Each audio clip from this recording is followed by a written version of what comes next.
Hey, it's Carolyn Grimm with Nonprofit Financial Mastery. I'm here today to talk about affiliated organizations. It's one of the keys to making sure that nonprofits have as wide an impact as possible. So let's dig in.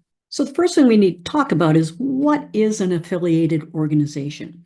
So an affiliated organization is a separate legal entity from the main nonprofit, but they have a close relationship with that nonprofit. Now, why would a nonprofit have an affiliated organization? Well, it's all about impact. It allows nonprofits to collaborate for a shared mission or to share their resources or share their leadership. And that sharing of resources and leadership can lead to a bigger impact. But along with affiliated organizations comes some additional financial reporting and compliance issues. So we're going to dig into those. So let's talk first about the types of affiliated organizations that you may run into in the nonprofit world. There could be a subsidiary. So there's one main nonprofit, and below that, there is a subsidiary of that nonprofit. So it's a very direct relationship. You could also have parent-child relationships. So there's one main nonprofit, and then attached to that are a bunch of smaller organizations. You could also have a supporting organization. So you have one main nonprofit,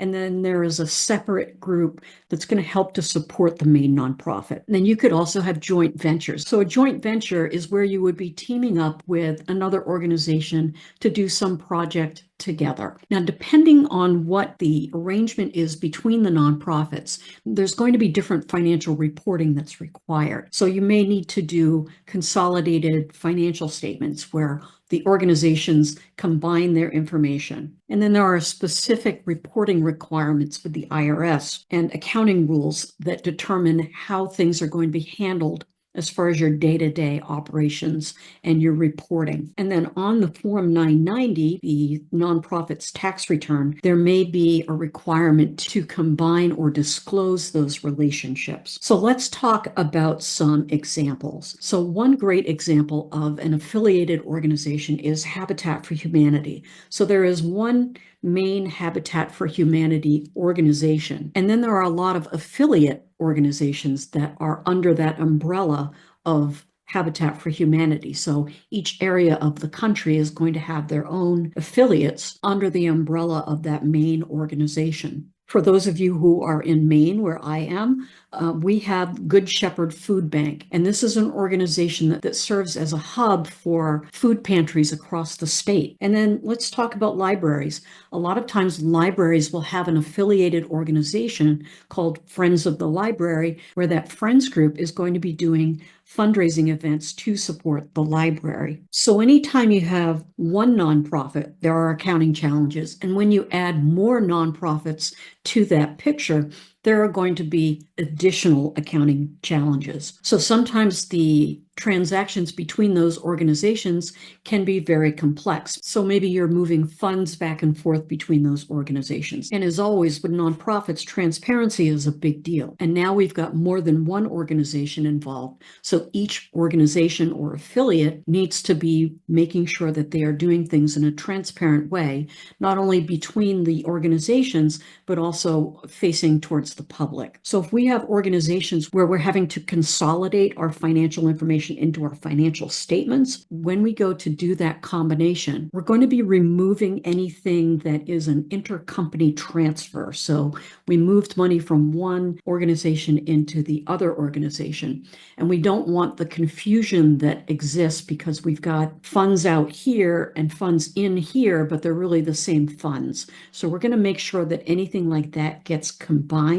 We're going to take out the confusion that would exist if we were looking at all of those different transfers between, because it's the same money, we're just moving it around. So we want to make sure that we're combining those when we consolidate the financial statements. Now, of course, even though it's a nonprofit, there can be tax implications. And one of those tax implications is that there's unrelated business income. So for example, if you are a nonprofit and you are renting space in your building to another nonprofit, that's not necessarily related to your mission. So now if we're talking about 2 or 3 or 4 nonprofits that are affiliate organizations, we've got to make sure that each one of those is keeping separate any unrelated business income. them because that may need to be taxed. And when we've got these inter-organizational affiliations, it's really important that we understand exactly what's going on both with our main organization and any affiliates, because it's going to come under more scrutiny from the IRS to make sure that everybody involved is doing things correct. So that transparency part is really important for all the organizations that are involved. So the key takeaways for affiliate organizations is, first of all, extremely valuable because it allows nonprofits to expand their impact and their reach. But that comes with more complex reporting and some tax rules that have to be followed. And as always, every organization involved has to be mindful of transparency, compliance with tax rules, and accuracy. So we have to make sure that everybody's accounting is right, not just the main organization. So it comes with some more complexity and some more due diligence that has to happen. But overall, it's a great opportunity for organizations to increase their impact, increase their reach, share resources so that they can get more done without having to go out and raise more funds in order to do a bigger project. I will see you in the next video.